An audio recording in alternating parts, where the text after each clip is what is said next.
laïque, un sionisme socialiste, qui a été notamment présenté au congrès de Bâle en 1897 et dont le grand leader a été, vous le connaissez probablement, Théodore Herzl, avec la publication de l'État des Juifs en 1896, où il prévoyait très clairement quel serait le visage de cet État juif ou cet État des Juifs qui devait voir le jour, qui n'était absolument pas un État religieux, mais qui était pensé comme un foyer national pour le peuple juif.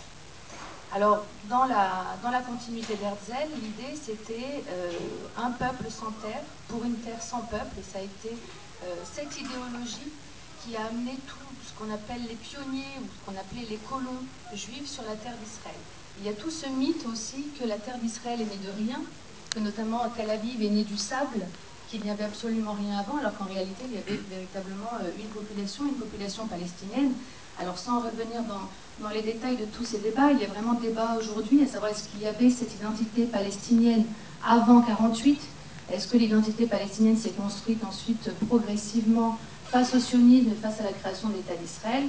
En réalité, les historiens ont travaillé sur ces questions et de très bons ouvrages qui montrent bien qu'avant 1948, il y avait une identité palestinienne et pas seulement une identité arabe qui était revendiquée dans la presse, dans le militantisme. Bon. Alors pour revenir sur quelques détails, l'immigration juive en Palestine, elle a commencé dès la fin du 19e siècle avec des phases qu'on appelle les différentes périodes d'Aliyah, c'est-à-dire de retour ou de montée en Israël. Donc ça a commencé dès la première vague en 1881-1890. Il y a eu 5 aliyahs, donc 5 vagues d'immigration juive en Palestine. Les 3 premières vagues, c'est-à-dire entre 1881 et 1923, ont été véritablement marquantes pour la migration juive en Palestine, puisque c'était des migrations qui venaient essentiellement de Russie et des pays de l'Est. Et c'est vraiment cette migration-là qui a forgé l'État israélien. C'est véritablement... Le sionisme s'est construit dans le nationalisme européen de la fin du 19e siècle, donc c'est ce nationalisme laïque, romantique, porté aussi par le mouvement socialiste, que s'est pensé le retour en terre d'Israël. Ce n'était pas un retour religieux, même s'il existait un sionisme religieux, mais c'est vraiment les penseurs sionistes socialistes. Et on le voit bien dans le film, parce qu'au départ, il y avait véritablement ces entreprises qui s'étaient implantées de manière autonome, ces coopératives autonomes, et puis on voit arriver progressivement, avec différents groupes sionistes comme la Shomer Hatzaïr par exemple de gauche, on voit vraiment arriver l'entreprise de colonisation par les kibbutz, par les grandes collectivités agricoles, où là l'idéologie n'est absolument plus la même. On le voit bien dans le film, l'objectif n'était pas d'être dépendant de la population arabe ou la collaboration de la population arabe, mais c'était véritablement de peupler, de faire grandir l'État israélien, de le faire fleurir, donc ce futur État d'Israël. Alors pour vous donner quelques chiffres, vers 1880, il y avait 25 000 juifs en Palestine. En 1948, à la veille de la création de l'État d'Israël, il y a déjà 650 000 juifs en Palestine. Donc très rapidement, les vagues d'Aliyah ont porté leurs fruits et on voit bien que le chiffre de juifs en Palestine a grandi. Il y en avait, donc je vous disais, 25 000 juifs en 1880. On en est déjà à 84 000 en 1922 et 650 000 juifs en Palestine à la création de l'État. De l'autre côté, du côté des Palestiniens, en 1947, il y avait 1 300 000 Palestiniens. Il y a eu près de 750 000 Palestiniens qui ont été expulsés, qui ont fui, qui ont été déportés pendant la guerre donc de 47-49. Et il ne restait dans l'État israélien que 150 000 Palestiniens d'Israël, donc ce sont les Palestiniens qui sont restés sur leur terre, qui sont restés chez eux. Il n'était que 150 000 à la création de l'État d'Israël. Donc vous voyez bien que le rapport démographique s'est complètement inversé dès la création de l'État israélien et que cette petite minorité palestinienne qui est restée en Israël était vraiment très minoritaire. Les années 80 pour avoir des partis politiques reconnus et indépendants défendant uniquement la cause arabe en Israël.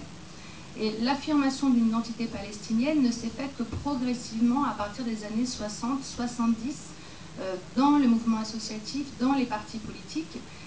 Et aujourd'hui, ce qu'on constate, c'est que véritablement, il y a une envie dans la population palestinienne d'Israël d'assumer cette identité palestinienne, de maintenir le contact avec les Palestiniens des territoires et d'être véritablement intégrés à la lutte nationale palestinienne, ce qui n'a pas toujours été le cas, et je vais revenir sur cette question. Alors comment se répartit la population palestinienne en Israël? Aujourd'hui, elle représente entre 18 et 20% de la population israélienne. Donc disons 18% de la population israélienne, et vous allez voir, souvent on parle du chiffre de 20%, en réalité ça intègre les Palestiniens de Jérusalem qui eux ont un statut bien à part. Les Palestiniens de Jérusalem ont eu le choix en 67 d'acquérir la citoyenneté israélienne qu'ils n'ont pas prise, donc ils ont un statut de résident de Jérusalem qui est très singulier, donc ils ne sont pas officiellement reconnus comme les citoyens israéliens. La répartition de la population palestinienne en Israël, on trouve environ 160 000 bédouins dans le désert du Negev, donc c'est effectivement là que j'ai habité pendant plus d'1 an. La population bédouine du Negev a été soumise, comme les autres populations arabes en Israël, à un gouvernement militaire jusqu'en 1966.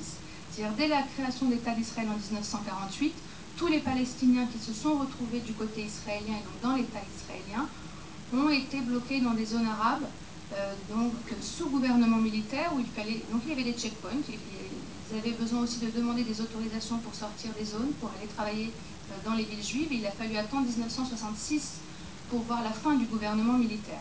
Néanmoins, cette population arabe a acquis, dès les années 50, la citoyenneté israélienne. Donc dès le début, les Palestiniens d'Israël, même sous gouvernement militaire, ont eu la citoyenneté israélienne et ont pu participer aux élections israéliennes. C'est en fait les terres sur lesquelles ils étaient présents jusqu'en 1948, mais qu'Israël a refusé de reconnaître, les droits de propriété. Donc on appelle ça des villages non reconnus, et ils sont constamment en bataille juridique avec les juridictions israéliennes, avec la Cour suprême israélienne, pour la reconnaissance de ces villages dits non reconnus. Il y a également la zone palestinienne ou arabe de la région centrale d'Israël qui s'appelle le Triangle, où on trouve différentes villes palestiniennes comme Al-Fahem ou Baka al-Arabiya. Donc ce sont des villes arabes aussi qui sont limitrophes et tout proches en fait de la Cisjordanie. Et puis il y a bien sûr la Galilée, c'est là où on trouve le plus de Palestiniens ou d'Arabes israéliens, notamment dans la ville de Nazareth, donc la ville phare de la culture palestinienne en Israël.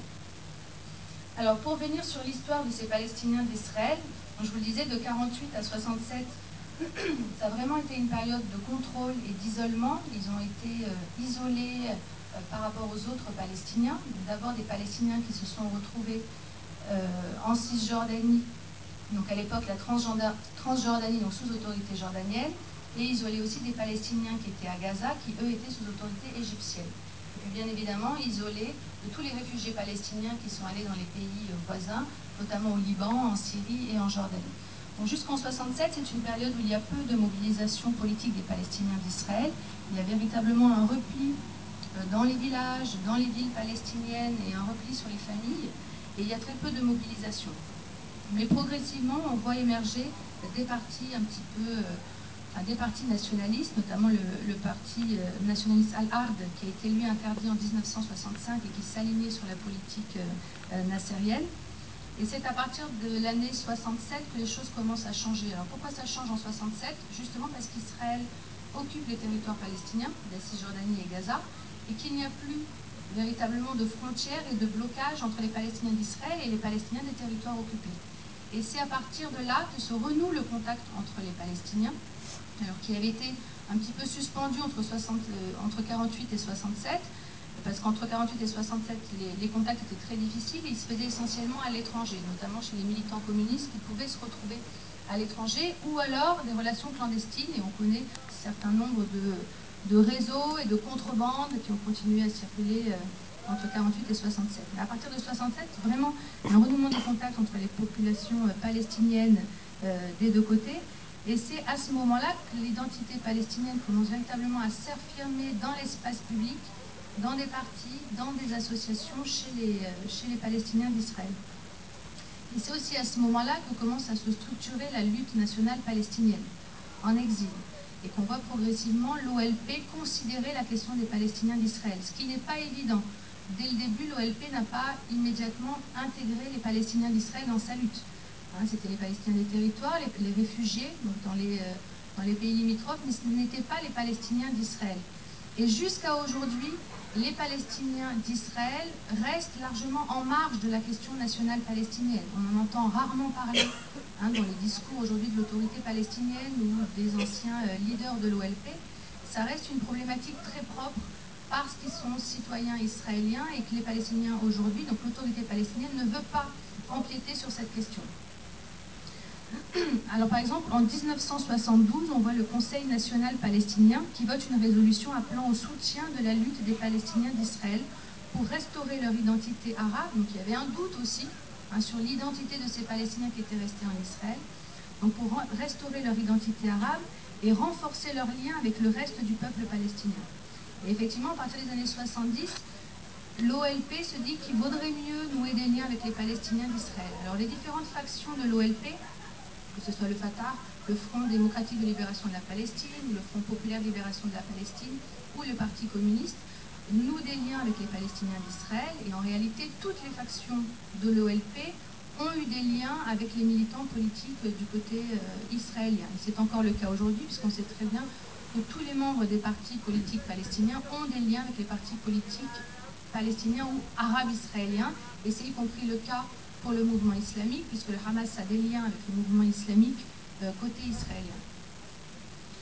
Même en s'affirmant palestiniens, veulent garder une forme d'intégration dans la scène politique israélienne, une forme d'intégration dans la société israélienne, et ne pas aller jusqu'à la rupture ou la dissidence.